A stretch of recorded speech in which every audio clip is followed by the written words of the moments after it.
My name is Myra Austin. I'm 32 and I work as a paramedic. 2 years ago, at my grandmother's funeral, I found my little sister locked inside a closet under my parents' stairs. Suddy is 22. The latch was mounted on the outside, brass and solid, exactly where no hand on the inside could ever reach it. Someone had turned on the dryer in the next room so the guests wouldn't hear her knocking. I've spent 9 years walking into strangers' worst moments. Nothing prepared me for my own family's hallway. I thought pulling her out of that closet was the rescue. It wasn't. What came after was worse, and what I eventually found buried in my family's past was darker still. But my parents forgot one thing about me. In my job, you don't get to look away. I grew up in Millbrook, Ohio, where our last name hung above a hardware store on Main Street. My father, Gerald, ran the register and passed the collection plate on Sundays. My mother, Patricia, ran everything else, including how we looked to everyone watching. Suddy was born when I was 10. She loved birds with her whole body, flapping her hands whenever finches landed at the feeder, like she might lift off with them. At 4, a specialist in Columbus used the word autism, and my mother's first question was who else might see the file. After that, no therapy, no school, just a tutor paid in cash, and a story for church about a delicate immune system. And there was the closet under the stairs. My mother cleared it out the summer Suddy turned 5, a pillow, a flashlight, coloring books. She called it the quiet room and insisted Suddy chose it. Sometimes she did. Loud rooms hurt her, I understood that. But you don't put a lock on the outside of a room your child supposedly chose. The latch went up before a church potluck that fall.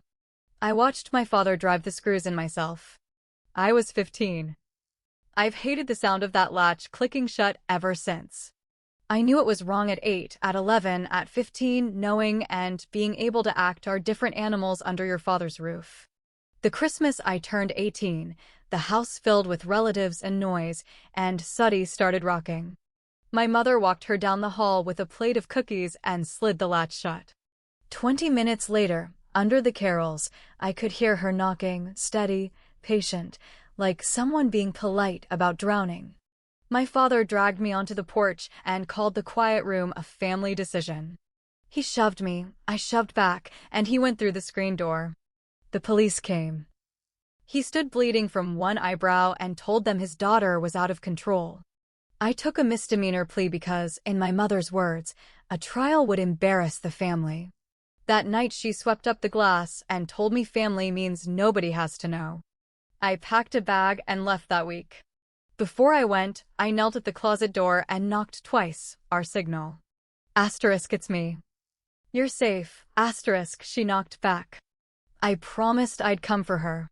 It took 14 years, and that's the part one can't undo. I trained as an EMT in Columbus because it was fast, honest work, and it turned out I was built for it. Airway before everything, treat what kills first. Every year I mailed Suddy a birthday gift, bird books, good colored pencils. For 3 years I told myself the packages reached her.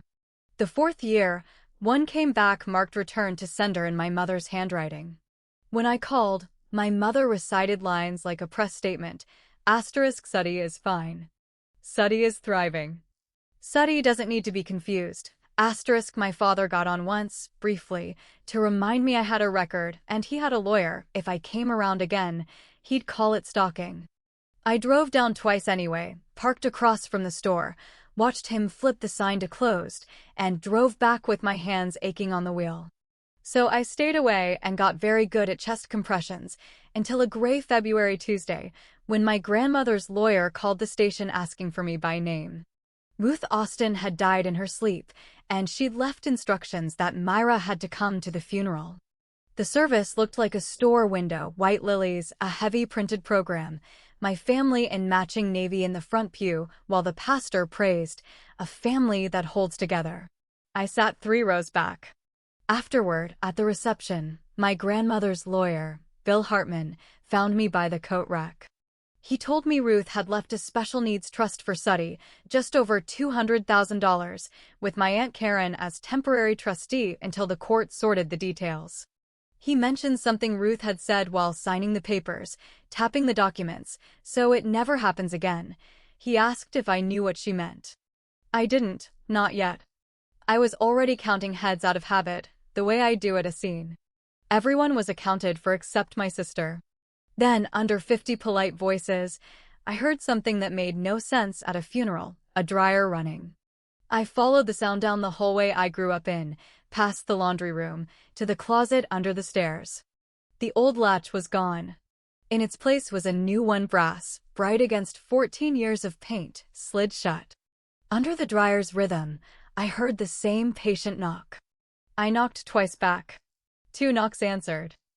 Inside sat my sister, 22, thinner than any photo, headphones on, a coloring book on her knees.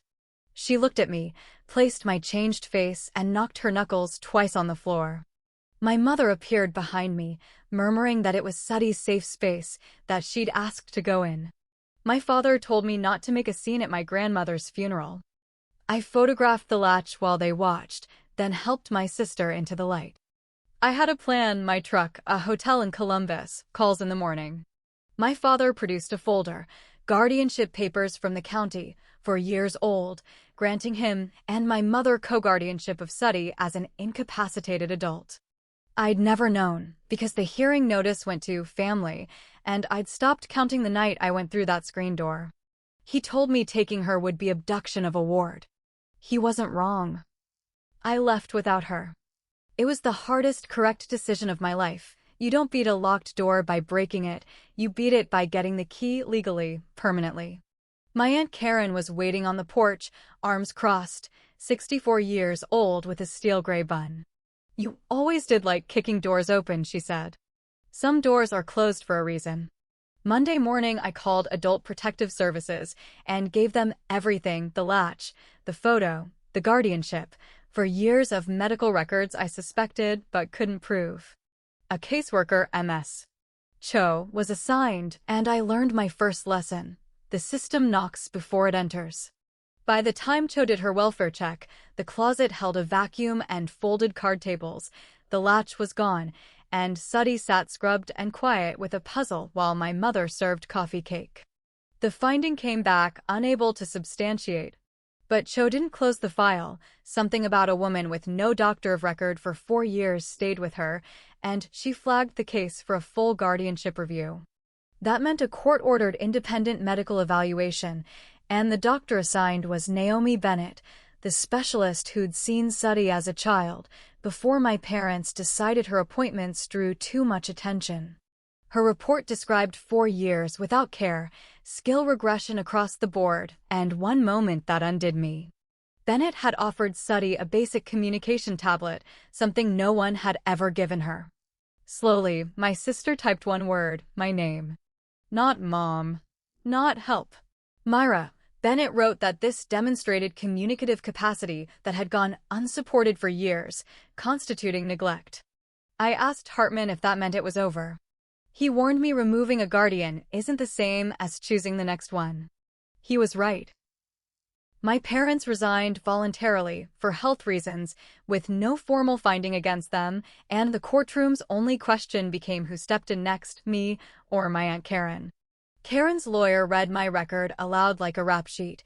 The assault charge, 14 years absent, a 1-bedroom apartment 2 hours away, a job with no fixed schedule. Then Karen took the stand, a farmhouse 10 minutes from everything Suddy knew, a retired husband home all day, letters from the pastor. On the courthouse steps, Karen hugged me and whispered, *, we keep our own, Myra. You'll see, *. It took 3 weeks to understand. Karen had pulled her out, citing cost, even though the trust existed exactly for that purpose. I filed for a trust accounting through Hartman. It came back 1 page long, for money that was supposed to fund a lifetime of care. Meanwhile, my visits kept shrinking, and the communication tablet disappeared from Suddy's room. When I asked, Karen claimed Suddy was hiding behind that thing. My sister sat silent, then grabbed my sleeve as I left and made a long, low sound I still hear at night. Karen's response came through a written behavior journal, claiming visits agitated Suddy, recommending shorter, supervised ones for her own stability. My aunt didn't need to be right. She controlled every scrap of paper, and paper was all the court could see. So Dr. Bennett and Rachel got smarter. Since Karen had switched Suddy's care to telehealth, Bennett argued the communication device was medically necessary durable equipment tied to that very transition. Refusing it meant contradicting the provider Karen herself had picked. Rachel built a backup tablet, restored Suddy's old vocabulary, and I delivered it publicly at a church picnic, loudly citing the court order in front of the whole congregation. Suddy's hands found their rhythm instantly. Then she did something no one had programmed. She built her own button, picked the biggest size and the color yellow, and typed a sentence herself.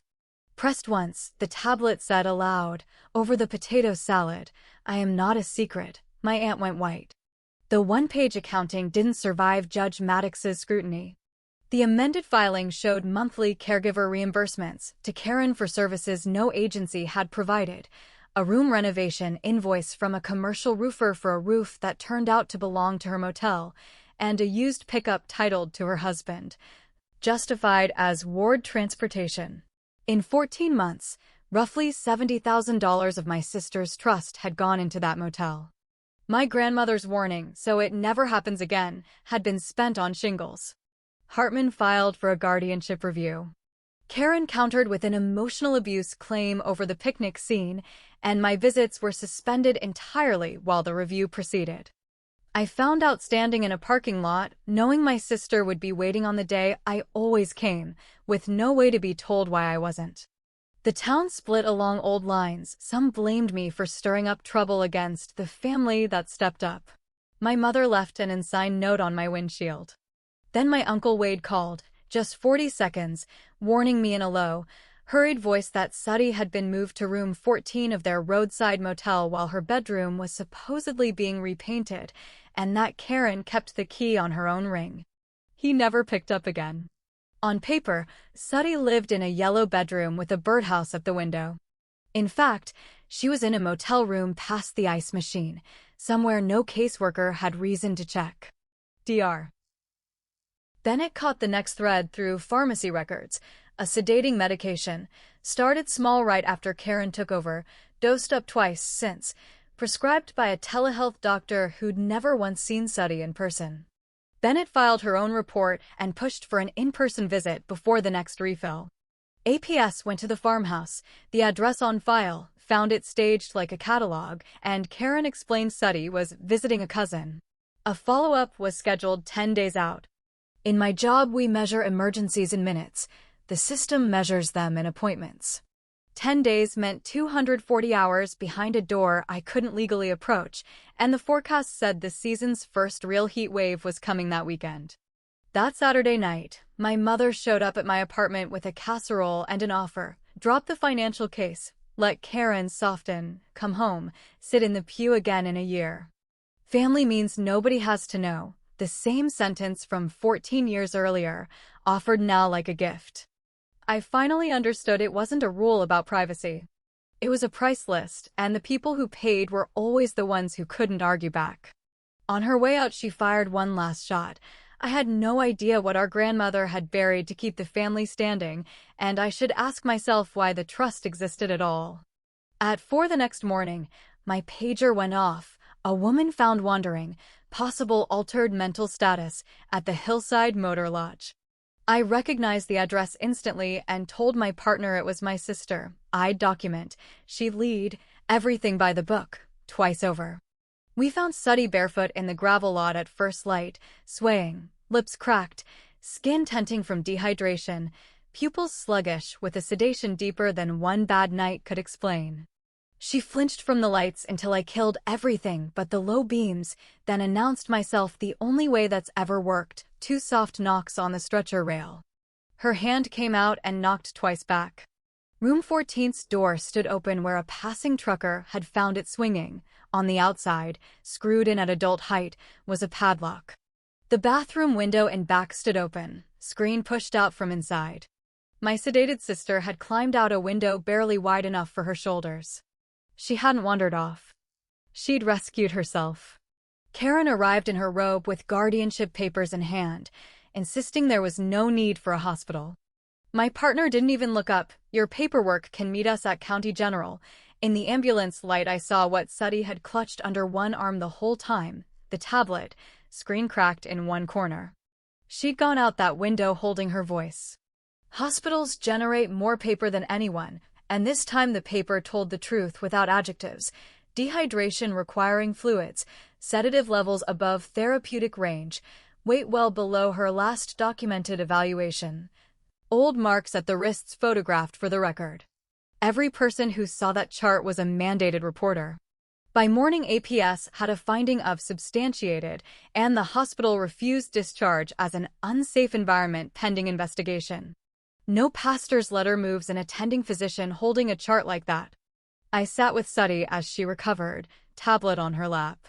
She pressed her yellow button, "I am not a secret," then typed 2 more words, "Don't go," so I didn't. That afternoon, I gave a sworn statement covering everything, and Hartman filed an emergency petition to suspend Karen the same day. A guardian ad litem was appointed before the week was out. When my mother tried to reach Suddy's hallway that evening, a social worker turned her around at the line the hospital had drawn. My mother looked at me and said, without raising her voice, that I hadn't saved this family, I'd ended it. She was half right. 2 days later, Hartman handed me a sealed banker's box my grandmother had left with instructions to open only if the trust ever became a fight. Inside was a black and white photograph, 2 boys in front of the hardware store, my father around 8, arm around a smaller boy with a crooked collar. Underneath was an intake record from a state institution hours away for a 6-year-old named Thomas Austin, admitted because the family is unable to manage the child's condition in the community. 3 years of my grandmother's checks followed, then a death certificate, pneumonia, age 9, and a clerk's note, burial on facility grounds, marker 114. My father had a little brother, different the way Suddy is different, driven away in a car, erased from the family's story for half a century. The blank rectangle on Karen's stairway wall finally had a name. The trust wasn't estate planning. It was a confession, paid in the only currency my family understood. Something in her finally cracked open. She told me she was 10 when their mother dressed Tommy in his church clothes on an ordinary Tuesday and sent him away with a story about visiting cousins.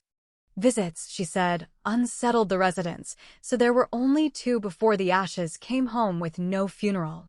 She looked at me dry-eyed and said everything she'd done since was to keep Suddy out of a place like that I'd have done the same. I told her fear hadn't signed those reimbursement checks. She'd rebuilt Tommy's room with the lock on the outside and called it rescue. Karen's lawyer met me in the parking garage with an offer typed on heavy letterhead. Karen resigns everything immediately. My parents support my petition. Suddy comes home with me within the week, if the amended accounting stays sealed. No referral goes to the prosecutor, and both sides sign a statement calling the whole year a private family misunderstanding. Hartman, arguing against his own interest, told me to take it. A contested hearing meant my record read aloud again, and a guardian ad litem might decide the whole family was too toxic and push for a professional guardian and a group home placement instead. I drove to the hospital and laid the choice out for Suddy in plain words: go home quietly, or fight with the risk that everyone learns everything. She typed 1 line, and the flat voice read it aloud. No more secrets. I said no to the deal, then spent 3 weeks making that no survivable, took a stable teaching job, gave up the ambulance keys after 9 years, leased a small house near her day program, and let Rachel help me build a real support plan while Suddy stayed in temporary respite care. Hartman sent the full accounting, pharmacy records, and everything from the box to the county prosecutor before the hearing, closing off any chance of trading the truth for quiet. The courtroom was full of church clothes and 50 years of practiced appearances. Karen's lawyer painted me as unstable and vindictive, framed my refusal of the generous offer as proof I only wanted to burn the family down, and proposed a neutral professional guardian and a structured residential placement as the reasonable middle ground. When my turn came, I told the worst version of my own story before anyone else could. The screen door, the plea, 14 wasted years, the 2 times I drove away without her. Then I laid out the cost of my family's silence, for years behind a signature, a padlock on a motel door, and a 6-year-old named Thomas Austin who died under a numbered stone because his existence embarrassed the family. I asked not for full guardianship, but limited guardianship, health and safety only, with a supported decision-making plan, her own doctor, her own program, and an annual review. I'm not asking to own my sister's life, I said. I'm asking to stand next to it. Then Judge Maddox asked the one question no one expected, whether Suddy would like to answer for herself. Over the lawyer's objection, the tablet speaker was patched through the courtroom sound, and my sister typed, letter by letter, in front of 50 silent people, I am not a secret. I want to live with my sister. She knocks before she opens the door. The sealed report from the Guardian ad litem confirmed it. 3 separate interviews. The same answer every time, given to a stranger with no family present. Karen stood up in the middle of the benches, stared at the glowing yellow button, and walked out without a word before the ruling came. Judge Maddox removed Karen as guardian and trustee effective immediately, moved the trust to a corporate trustee for full review, restored Suddy's day program and Dr. Bennett as her physician, and granted me limited guardianship with a supported decision-making plan and an annual review. As for the money, she noted dryly that a referral was already sitting with the prosecutor, exactly where I'd intended it to land. My mother caught me in the hallway afterward and said quietly, "You didn't save this family." She was half right.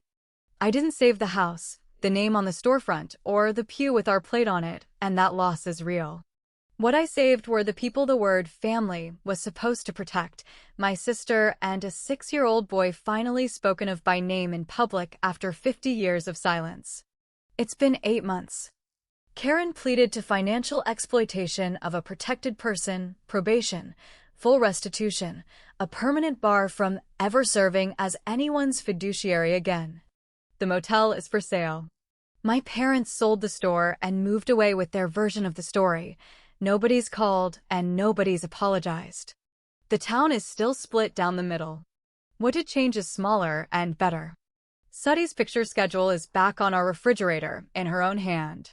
She's at her day program 5 days a week and has strong opinions about everything.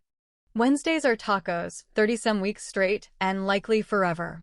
Dr. Bennett sees her quarterly. The sedative is gone, replaced by real sleep and a backyard bird feeder with an aggressively well-used checklist. I teach mornings now, and I'm always home by 3.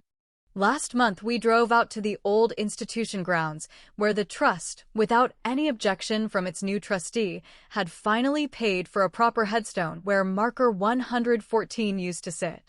It reads simply, Thomas Austin. Brother, son, seen at last. Suddy stood over it a while, hands flapping the way they do when the Finches come in, then laid a laminated card from her tablet against the stone. You are not a secret anymore. She knocked on the granite twice, gently. That was the whole ceremony, and it was enough. I used to think family was the thing you protect at any cost. Now I know it's the people you refuse to hide, because quiet was never the same as peace, and any love that has to live behind a latch was never love at all.